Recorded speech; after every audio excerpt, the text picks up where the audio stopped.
तो हमारे साथ में प्रवेश यादव जी हैं आज इंडिया न्यूज़ बिजनेस के इस फाउंडर्स मीट में, और प्रवेश जी से समझने की कोशिश करते हैं कि वो क्या कर रहे हैं, किस समस्या का समाधान कर रहे हैं और उनकी अपनी जर्नी के बारे में। प्रवेश जी, अपने I'm बारे में। Parvesh Kumar Yadav, and having 35 years experience in the export industry as well as finances and manufacturing. Mostly I was in the export import uh, because my father had passed away when I was just 13. So I dropped my classes in just 8th class.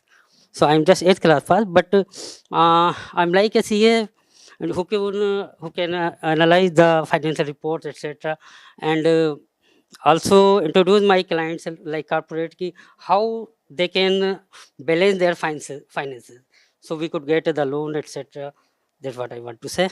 I'm not MBA, but I have written many theories on the MBA management, and as well as there is so many things about me. And now in the last August I have established my company Privesh and Krishna Universe Private Limited. So it's dedicated to uh, to provide the kind of grants and finance collaboration from the financial institutes. That's what I want to say. Interesting, बहुत ज़बरदस्त बात है, ज़बरदस्त चीज़ बता रहे हैं प्रवेश जी कि 8वीं कक्षा तक ही पढ़ाई करी है। जी सर। उसके आगे की पढ़ाई नहीं हो पाई उसके बाद है, नहीं। जो कि सर्कमस्टांसेस उसका तो आपने चाहता बताया। तो मैं कंप्लीट कर सकता था, बट नहीं किया। नहीं किया, ठीक और है। मुरादाबाद में सबसे पहला जो साइबर कैफे था मेरा 1999 में, वो मेरा था मुरादाबाद। तो होम इंटरनेट का आपने पूरा फायदा उठाया है। या तो वहाँ से बहुत सारी एजुकेशन, बहुत सारी चीज़ें, क्योंकि ये जो सीखा है आपने जो कुछ, ये तो निश्चित रूप से इंटरनेट से और बहुत सारी रिसर्च से और उससे किया होगा। हाँ, इंटरनेट से किया, बट मैं तो जो फादर मेरे एक्सपायर थे वो 93 में हो गए थे, तो इंटरनेट तो काफ़ी बाद में आया। बट मेरे साथ ये था कि मैंने अपनी क्लासेस छोड़ी थी, लेकिन वर्चुअली इनफैक्ट कह सकते हैं कि काइंड ऑफ बुक्स में, लिटरेचर में, इंग्लिश में, इन सब चीज़ों को मैंने अपना इम्प्रूव करते चला गया था बहुत बढ़िया। तो टाइम टू टाइम। जब तक इंटरनेट नहीं आया था तब तक आप किताबें और बाकी चीज़ें करते रहे और सीखते मेरे रहे। साथ के जो फ्रेंड्स थे MBA वगैरह मतलब कर रहे थे, तो उनसे वो मुझसे सीखते थे आके कि भाई मुझे कैसे करना है, क्योंकि मैं मैन्युफैक्चरिंग लाइन में था। तो उन लोगों को, और 13 साल का था उस टाइम में, जब मैंने एक हेल्परी के से स्टार्ट किया था। 2 रुपये पर घंटा मुझे मिलता था, जिसमें 20 घंटे कम से काम करना होता था, क्योंकि फैमिली अर्निंग की वजह से। तो उसके बाद फिर 6 महीने बाद मैंने पैकिंग कॉन्ट्रैक्टरशिप स्टार्ट की। पैकिंग कॉन्ट्रैक्टर से फिर धीरे धीरे आगे बढ़ा। 99 में अपनी IT कंपनी खोली थी कैटलॉग की, और प्लस साथ में जो अपना साइबर कैफे अपना ओपन किया था। तो ये बड़ा इंटरेस्टिंग है और इंटरेस्टिंग जर्नी, बहुत सारी चीज़ें आपने करी और खुद से करी, तो सेल्फ मेड मैन है अपने आप। तो औपचारिक शिक्षा जो उसको कहते हैं, फॉर्मल एजुकेशन, वो आपने नहीं पूरी करी, लेकिन उसके बाद आपने लेकिन पढ़ाई में कहीं कहीं कमी नहीं रखी और बहुत सारी चीज़ें आपने अलग से सीखी हैं, किताबों से, लोगों से, दुनिया से। और अब आप लोगों की मदद कर रहे हैं उनको फाइनेंशियल्स को ठीक करने के लिए। ये बड़ा इंटरेस्टिंग है। फाइनेंशियल भी, प्लस गवर्नमेंट से ग्रांट्स मिलती हैं काफ़ी सारी, कैपिटल सब्सिडीज है, PLI है, और इन सब चीज़ों में मैं हेल्प आउट करता हूँ।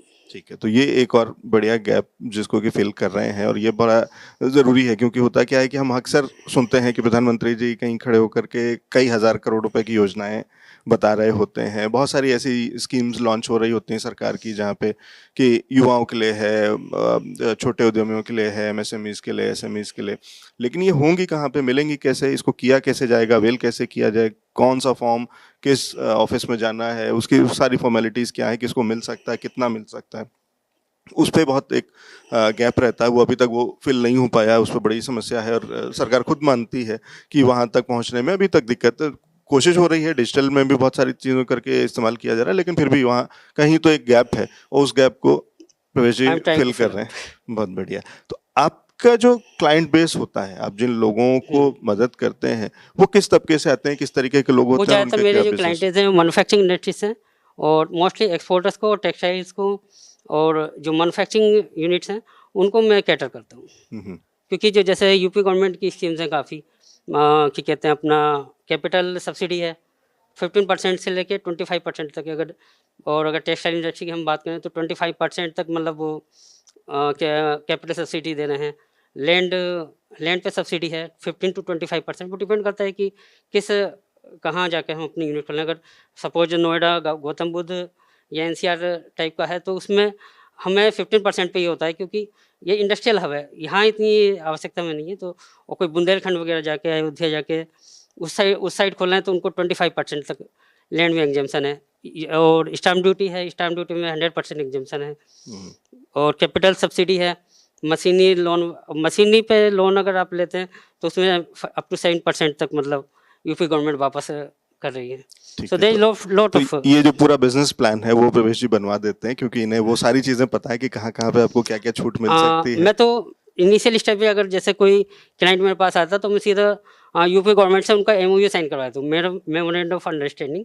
उनके यूपी गवर्नमेंट के साइन होने के बाद क्या होता है कि जिस क्राइटेरिया में वो अपना एलिजिबल होता चला जाता है, वो ग्रांट ऑलरेडी उसमें एड होनी वाह। शुरू हो जाती है। तो वो रास्ता बता देते हैं आप, और उससे बहुत आसानी हो जाती उससे आसानी हो होगी। जाती है। ठीक है, तो ये तो आसानी हुई, और ये वो चीजें हैं जो आप लोगों की मदद कर रहे हैं। आपको कहाँ चैलेंज आता है? आपको किस तरीके की परेशानियां होती हैं अपने आप को ग्रो करने के लिए, अपने बिजनेस को? चैलेंजेस मेरे साथ ये है कि जो मेजर चैलेंज है वो ये है कि टाइम, जो हमारी जो ये गवर्नमेंट है काइंड ऑफ कह सकते हैं कि बढ़िया गवर्नमेंट है हमारी। वो कहती है कि नहीं, आपने इंडस्ट्री लगा ली, सब कुछ कर लिया, बट आपको यू हैव टू परफॉर्म। अगर आपको ग्रांट्स लेनी है तो आपको परफॉर्म करना होगा। आप कितना जीएसटी रेवेन्यू कर रहे हैं, क्या कर रहे हैं, तो एटलीस्ट कम से 2 ईयर्स के अप्रोक्स पैसा आने में लग जाता है। So there many challenges for the तो सेम। ये सरकार को ध्यान और देना चाहिए ब्यूरोक्रेट्स में मतलब मुझे कल मैं कानपुर था, फिर लखनऊ आया हूँ, फिर after revert back to Noida. ठीक है, तो ये प्रवेश जी जो कह रहे हैं वो ये कह रहे हैं कि सरकार को बहुत जल्दी रिजल्ट्स चाहिए हैं, और पहले समय में ये हॉलीडे कुछ कहते थे, टैक्स हॉलीडे या इस तरीके का एक कूलिंग पीरियड दिया जाता था कंपनीज को, कि जब उनको ग्रांट या कुछ मिलता था तो उसके बाद एक समय दिया जाता था 2 से 4 साल का, कि उसके बाद, क्योंकि वो टर्न अराउंड टाइम उतना होता है कि किसी भी कंपनी को चालू होने में, फिर उसका बिजनेस बढ़ने में, ग्रो होने में, और वो वाला। लेकिन आप ये कह रहे हैं कि ये सरकारें आज अब थोड़ा जो है थोड़ा ज्यादा, हाँ, उसके क्योंकि क्या था, अब ये पहले क्या होता था हमारे साथ कि फर्जी गवर्नमेंट भी वो बहुत होते थे। एक खेत के अंदर आपने बोर्ड टांग दिया है, और बोर्ड टांगने के बाद आपने जो है केवल कंपनी का नाम लिखा, फाइलें बन गई ढेर सारी, और उसके बाद ग्रांट से अप्रूव हुई। और आज की डेट में जो ग्रांट्स हैं हमारे साथ ज़्यादातर ऑनलाइन है। आपके पास सारा A to Z डाटा है, ई संचित हो रहा है। आपको जितने भी हम फाइलिंग करते हैं पूरा प्रॉपर होता है कि आप हमारी कौन सी स्टेज पे क्या फाइल है। ये भी एक बहुत बड़ा एजेंट है कि अगर 500 साल भी बाद भी अगर आप डाटा उठाएंगे तो फाइलें भी मिलेंगी। ये मोटे मोटे मंच हो जाते हैं जो हम काम करते हैं। ठीक है, तो लेकिन अब बहुत ज्यादा फर्जीवाड़ा करने का स्कोप नहीं फर्जीवाड़ा है, तो बिल्कुल नहीं है। ये नहीं है, लेकिन एक समस्या ये है कि जल्दी रिजल्ट चाहिए, जल्दी सरकार ये रिजल्ट कहती जल्दी रिजल्ट हो ही नहीं सकता। उसकी वजह यह है कि क्योंकि गवर्नमेंट कहती है कि आपको परफॉर्म भी तो करना है ना। केवल आपने सपोज आपने यूनिट लगाई आज, 1 साल बाद नहीं है, तो गवर्नमेंट का वो पर्पज है। गवर्नमेंट का पर्पज है कि एम्प्लॉयमेंट जनरेट होना चाहिए और जेन्युइन पर्सन ही आना चाहिए। ठीक है, तो हम कोशिश करेंगे कि आपकी जो आवाज़ है वो सरकार तक पहुंचाएं, लेकिन समस्या ये है कि वो डबल इंजन सरकार है। आप जिस प्रदेश की बात कर रहे हैं तो जी। ज़रा स्पीड से चलती है, तो इसीलिए वो एक्सपेक्ट करती है कि आप भी स्पीड से जल्दी से बिल्कुल। बिजनेस लगाएं और उससे चला करके चला दिखाएं और परफॉर्म कर ठीक है, परफॉर्मेंस का बेस। हाँ, लेकिन बहुत अच्छा काम कर रहे हैं आप, और उन लोगों के लिए, उद्यमियों को जो जो स्मॉल और एमएसएमई ज़्यादातर और लोगों को वाले, पता ही नहीं है इसका इन हाँ, चीज़ों उनकी मदद करें, क्योंकि उनको ये योजना पता भी नहीं होती है और उसको कैसे करना है, और ये बहुत बड़ा बहुत जंजाल है, क्योंकि बहुत सारी चीज़ें, और अभी आपने इतनी सारी चीज़ें एक लिस्ट में गिना दी कि कितने चीज़ें पे ग्रांट मिल सकता है, कितने तरीके की उनको छूट मिल सकती है, चाहे वो लैंड से लेकर के प्लांट मशीनरी से लेकर के उसके बाद इंफ्रास्ट्रक्चर पर, या इनफैक्ट जो टेक्सटाइल पार्क अगर आप यूपी में आज कहीं लगाते हैं तो उस पर गवर्नमेंट की डायरेक्ट 50 करोड़ की सब्सिडी है। और लास्ट ईयर जब मैंने अटेंड किया था इनका इन्वेस्टर समिट थी, तो 40 लाख करोड़ के MOU साइन हुए थे।